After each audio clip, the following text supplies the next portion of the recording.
Hello, everybody, and welcome to a new episode of Bricks and Toys. To finish out the month of October, man, I keep wanting to say August. It's kind of like I'm stuck in time. Anyways, to finish out the month of October, I want to finish out finally clearing out the sets that I have on my bedroom floor.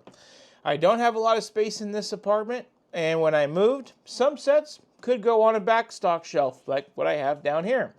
But some sets just go right smack dab in the middle of everything in my room. The McLaren P1, the Batmobile from earlier, Yoshi, this set are just a few examples. With the completion of this set, I will say, I have one more awesome vehicle in my collection and no more boxes on the floor, which will be remarkable because I can see my other collector's items that these boxes block. Anyways, everybody, this set, like I've kind of mentioned already, comes from our August releases. This is our first SUV of the $200 range since I believe the Land Rover Defender that I just bought a couple months ago, and I restored it here on the channel for less than what it would cost to buy one, probably broken, on Bricklink.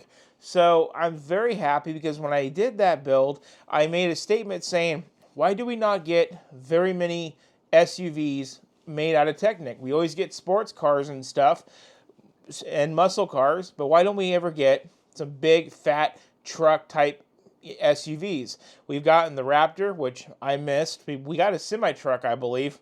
I missed that. And then, like I said, the Defender. Well, it's like Lego heard me talking-ish about it, and they were like, well, guess what? Here is the G-Wagon Pro line. So this set does cost $249.99 here in the US. So it's right there in that realm of the price range of, yeah, we're getting into some serious Technic stuff, but we're not going to get into the complex, more expensive things like the supercars. Let's take a look at the box to get more information about this set. This is going to be an 18 and older set, which we can tell from the looks of the packaging. It is going to be set number 42177, and we are going to have 2,891 pieces of joyous Technic piece fun to put this together. Looking at the car, we have a really cool orange color. That's one of the things that really sold me on this, kind of like with the Defender with the unique green color. Even though it's not that unique, it's olive, but anyway, I like the color. It's different. Along with that orange, we're going to have a lot of black accents. Looks like we're going to have some printed elements on the wheels for the Mercedes logo, but everything else, like the license plate from what I can see here, is going to be sticker element. 18 and older style packaging, like I said, black box with the set imposed. This set is got an orange hue highlighting around it with the Mercedes logo right down here. Mercedes-Benz G-500 professional line right up there. I do not know my G-Wagons all of that well, but I can put two and two together and I can say the professional line of G-Wagon is likely what you would want to use while in a safari in Africa. The G-Wagons that all of the Utah Mormon moms have and LA Mormon moms and God knows what other type of moms out there is probably more of the standard issue AMG type G-Wagon. Two different types of G-Wagons there. So if you're trying to go and catch a cougar, you might want to go and check out the AMG G-Wagon. If you're trying to go look at some tigers and some other type of wildlife, the professional line G-Wagon might be the one for you. Looking at the side of the box, we got a little back shot of the vehicle. Again, really reminiscent of the Land Rover Defender from a few years back with that spare tire. I wonder if that spare tire is going to open up the back gate like on that set. Time will tell. We will get there. Let's move over to this side of the box. And on this side, we just have the country of origins and the do not eat it. Very little information for such a big panel. Looking at the top of the box, we are going to see a side profile of the set. It does look quite marvelous. I think building an SUV out of Technic, the best one to do would be either a Land Rover Defender or a G-Wagon due to the squared off nature. This one being the number one of the two. We do have a 1-to-1 size of the wheel right up there. And then taking a look at the bottom of the box, We do have that orange greebling with the Technic elements indicating 18 and older set. But we also have the Lego.com app, recycling information, legal eagles, and barcodes right there. So taking a look at the back of the box, we got a picture of the vehicle right there. From about a 5-foot stance, you would think that that's the actual vehicle. And when you lean up close, nope, it is the model. Coming up one more down, we see the model with the hood open, and we get an idea what the hood, and then we get an idea what the engine's going to look like. Then we have a picture of the actual model, the third picture down, and then the fourth picture down, we have a diagram of the dimensions, which tells us we're going to expect this set to be 18 inches long and 9.4 inches tall. Continuing on, we have another back shot of the G-500 sticker element right there indicating that. We can see our license plates. We can see sticker elements that are going to be circle for the Mercedes logo right there. And, you know, we can continue to see how these Technic components are going to come together to make the set. And that is your box, everybody. I'm super excited for this set. The moment I bought it, the moment I said, man, August is not going to be good on the budget this month, because I knew, in addition to all of the great sets we got in August, this was definitely going to be another $250 down the barrel, because I have to do it. One really cool fact is, as I get my knife out of the drawer here, this is going to be the last Technic set that I have to get built until they make more Technic sets.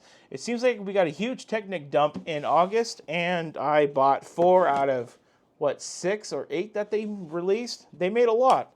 I just didn't do the RC car Porsche, which I almost did. Now, getting our box opened up, let's take a look on the inside. There we go. Dead space wise, let me get you in there. Yeah, you could probably fit 2 human wrists in there and hands. Yeah, I'd say that. So again, box is a little bit bigger than it needs to be. Let's do our pour. Oh yeah, there's a lot in here. And there is our pour complete with nothing on the floor. A good portion of the weight is going to be our instruction books. We will get to these in just a second. And then we have our bags. I don't see any unnumbered bags popping out. I do see 2 tires. I think there's another 2 buried down in there. Taking a look at the tires, they did look to be of a different type of tread, which is really exciting. Let me see if I can see anything with any more information on this. I don't. So these tires look really nice. Good fill, good rubber. Let's take a guess at the amount of bags. I'm going to say 22 bags to make this set. Let me count these out and I'll be right back. Our total number of bags is going to turn out to be 20. I got 16, 17, 18, 19, and 20. So we have 20 bags total in this set. I think I said 21 or 22. That was not correct. So we got 5, 10, 15, and 20. We do have 5 of these tires. I was wondering, why do we have a 5th? And no shot. We have a spare. Duh. So we have 5 tires to go with our 20 bags right there. And then we do have our unnumbered bag. I knew we had one floating around. It was buried in the middle of it. Now looking at these wheels do look familiar. I cannot place on what. I will walk around my collection and I will find that out. But they are made to look different once we put the printed Mercedes logo on them. But they are standard issue wheels. I don't know where I saw them from. There are 5 of those, along with 2 of these weird rectangle brackets and 1 of these big rectangle brackets. That is our bag of goodies. Now let's take a look at our book. This book feels pretty solid. We're going to have 2 pieces of tape, 1 and 2, to get this opened up. And we're going to do our pour. There's actually 2 books in this set. And there is no more in there. And there we have our sticker sheet. So it looks like we have 18 stickers. Let me show you that right there. Coming back and taking a second look, we do have 2 number 13s and 2 number 16s. I don't see any other doubles just yet, but maybe they're there. We do have 1 and 2 for the books. So this tells me we have quite a set on our hands, 2,800 pieces. How does that rank up to the other ones I've done? Is this set more than what I think it is? Questions. let's continue. We got a QR code, get our 20 points on that. Starting this book off, I'm going to guess it's going to be information about the G-Line Professional Series. Yes, there is. That's actually a really nice looking vehicle. I'm going to have to do some research on this while I build it because it looks like to be a really cool car. Continuing on, we got stuff all about it, so forth and so on. The designer, the guy who spent his poor blood, sweat, and tears making a Technic set. I feel like Technic designers, they have a lot more work on their hands than average designers, but that's just my opinion. Stacking brick is completely different than trying to replicate a vehicle's mechanical functions with pins. But anyway, we have 442 building steps and 315 pages in our first book.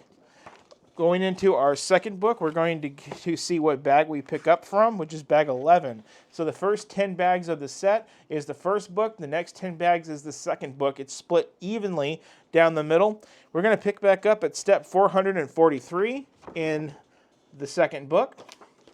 And then going to the back of the book, we're going to finish off this book with 882 steps and 270 pages right there. And that will give us the complete G-Wagon with our stickers. So I did a little bit of computer research to see the larger Technic sets that I have in my collection and how many pieces those sets have in comparison to this set's 2,800 plus pieces. Starting off, I have the McLaren Formula One car from 2022, I believe. 1,434 pieces. Again, that's an F1 car and it's kind of the 1/8 scale. Next up is the Mercedes F1 car from earlier this year. 1,643 pieces. So both of those, this one's double the McLaren and 1,200 more than the Mercedes. What about the actual cars, like the Ferrari 488 GTE that's kind of in this realm and I believe uses the same wheel elements? I'm looking here. Very similar, if not. So maybe that's where I've seen the wheels before. 1,684 pieces. Okay, still 1,200 more pieces than the Ferrari-ish. How about the Peugeot from 2023? 1,775 pieces. Again, 1,100 more pieces than that Peugeot. And we're getting in the 200 to 250-ish price range on these sets. Now, let's compare it to a vehicle that I know that copies its wheels from this one, which is the Land Rover Defender from a few years back. 2,573 pieces. So this set falls almost directly in line with that set. I don't know how much bigger or smaller it's going to be compared to those other vehicles that I thought were over 2,000 pieces, but turns out they could barely break 1,500 to 1,700 pieces. But our Defender is definitely going to be what we can expect with this set because it only has about 300 more pieces than that. So that's very interesting to note and completely useless information. It's a big A set and I cannot wait to get it built. For me, it's going to take a couple of days. For you guys, well, here's the review right now. Okay, well, let's dive into the review of the G-Wagon Professional line. G-500, whatever the hell you want to call it. It looks cool. Let's start off here at the front. A lot of system bricks worked in with the Technic components, making up the grille and all of that. We have a sticker element for the plate. We have a printed element for the Mercedes logo in the front. Nice detail in the headlights. Coming up to the top here, we have the little marker lights on top of the fenders. I like how the little side pieces of the fenders are actual Technic elements and not just a molded element stuck to the car like in traditional Technic vehicles. We do have more printed elements for the side caps of the wheels. The tires is a new tire, I think specific to this vehicle from what I've researched. The mirrors are using a similar element to another Technic type vehicle. We do have 4 doors and they do not open unless you lift this and then they open. And then that's 1 and then you go up and that's 2. As you can see that little red pin sticking up right there, that's what locks the door in. Continuing around the vehicle, I do want to point out that I think it sags just a wee bit too much in the front. If you take off the front weight, you can see it kind of evens out. Because it's got really soft 2-spring suspension in the front, and the back is a lot harder. with only one connection point, which is weird. Probably something to do with the G-Wagon's geometry of suspension. Coming along the roof, we do have a little wheel right up here. That helps turn the front wheels, as we would expect. Really easy to do, doesn't feel like it gets snagged at all. We have a cool little carrying box up here on the roof with another sticker element taking up that whole real estate with a little area to add extra parts, and that yellow rod is for if you want to stick the tire on the back of the thing without this railing that you see. It's coming around to the back of the car. Coming around to the back of the vehicle, we can see that we have a little ladder, a widow ladder right there. And then we have railing all along the top. I'm pretty sure this railing is meant to basically come off if you just want a clean G-Wagon look, because we do have that extra part to put the wheel on the back without this little piece. To open up the back door, well, we don't turn this on this model. We just lift up the door. That lets us into the back. Clean, you don't see any gears. It's all where you can pretty much store stuff in there if you were to use this as an actual vehicle. We have another sticker element down here for the plate and down here for the bottom bumper lights, and we have a little tow hitch. I do like the fact that our mud flaps do move on these, which is really cool, and they each have a sticker element with a Mercedes logo on them. We have another sticker element right there for the G-500. And then we have mud flaps on each side down here, kind of hidden away. Looking at this side on this part, pretty much the same thing as the other side. Now let's try to come in and open up this door and let you guys take a look at the back seat. There you go. Coming along to the driver's side, let you guys come in. We have sticker elements making the dash, the speedometer. I think the center element on the steering wheel, yes, is not a sticker. It's printed for the Mercedes logo. Get a look at the seats. We do have 3, let's see if I get you in there, gear shifts for low, high, reverse, neutral, drive, and then to engage the 4-wheel drive system, I believe. Not too eventful. Let's come around to the front. Now back around to the front, we can lift up the hood, just like that. We do have a little hood prop if we choose to use it, but we really don't need all that jazz. We do have a 6-cylinder engine. And what's funny is on the box, it shows the pistons, and when you look at it, it's like, well, where's the pistons? Well, you're supposed to be able to take this off to get that look. Then you're left with a friction pin sticking out at you. I don't have it in gear, so the pistons are not moving, but usually they would. This cover goes back on with a little jimmying. Not the most easiest thing to take off, but not the most hardest. Now let's take a look under the vehicle. Okay, coming down, taking our final look at the vehicle from the underside. We can see our front diff. Our transmission is now in the center. And then we have our rear diff. Here's what engages what I think is the 4-wheel drive. Not exactly sure. Down here we have another new element. You can't really see it. It's all kind of hidden in there. But that is the control arm to the P1. So it's only in 2 sets, counting this one. And that one control arm controls the whole suspension. So we do have 2 sets of springs on this, but it's only hinged by 1 connection point. So I would basically call it a solid rear axle, live rear axle maybe, where the front is independent suspension. Somebody will fact check me on that, and that is fine. Go ahead, have fun. Comments are good. So that's the bottom of the vehicle. And with that, I do want to show you guys this one in comparison to the Land Rover Defender. Right away, we can see they are pretty much exactly the same length and the same height. Even the same cabin size almost, but this one having just a little bit shorter on the roof line. This one is only a 2-door. We don't have any fancy locks on the door of the Defender, but we do have this really cool mechanism, like I said earlier, where you turn this and you can open up the back door, turn it to shut it. We don't get that in the other one. But in this one, we only get 2 doors, where in the other one, we get the fascinating feat of seeing 4 doors put on a vehicle.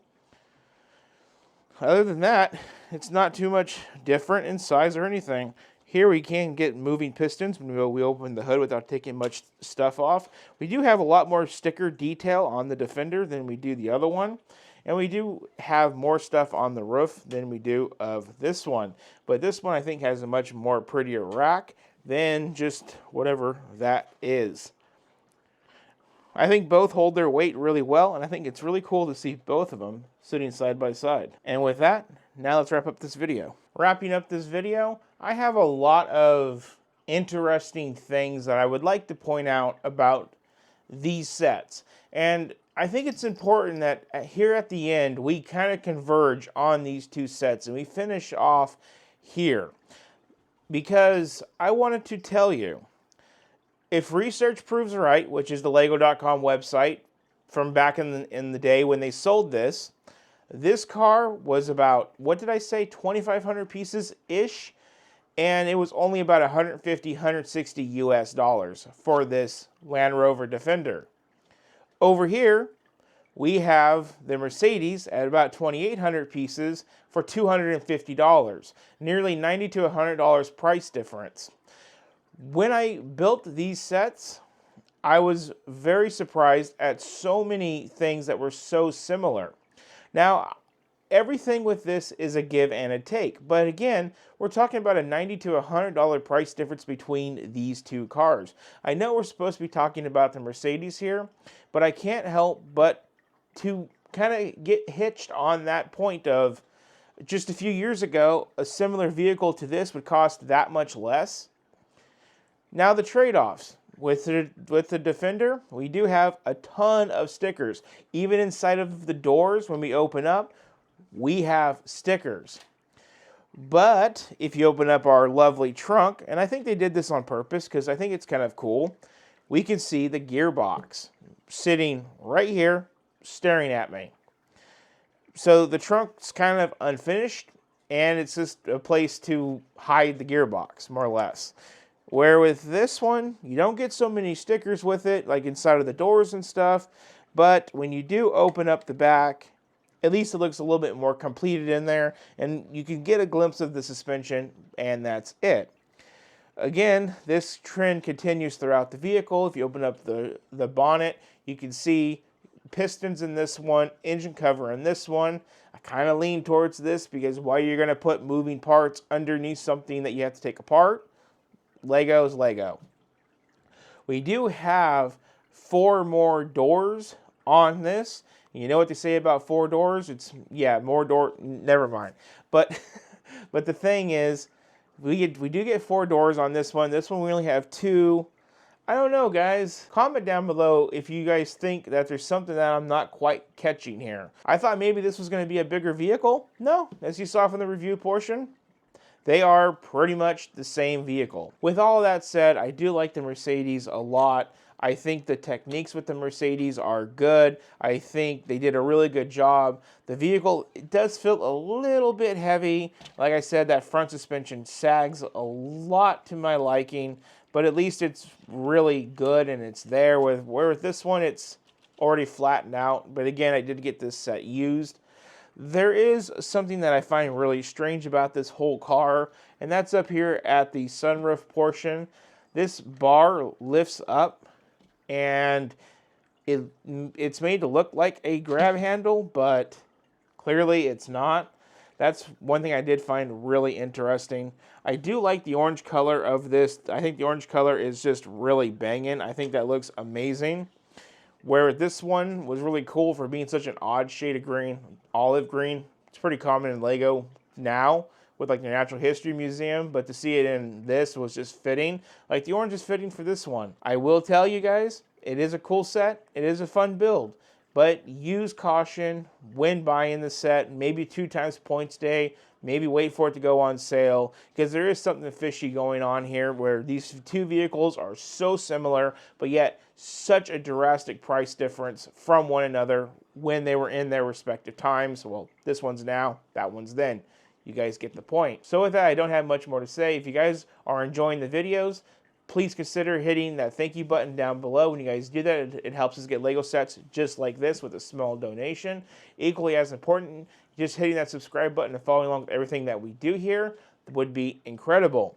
As usual, if you can like the video, hit that thumbs up and share the video with your friends. That would be awesome. And with that, we are done for October. I'll see you guys in November. You all have a good one.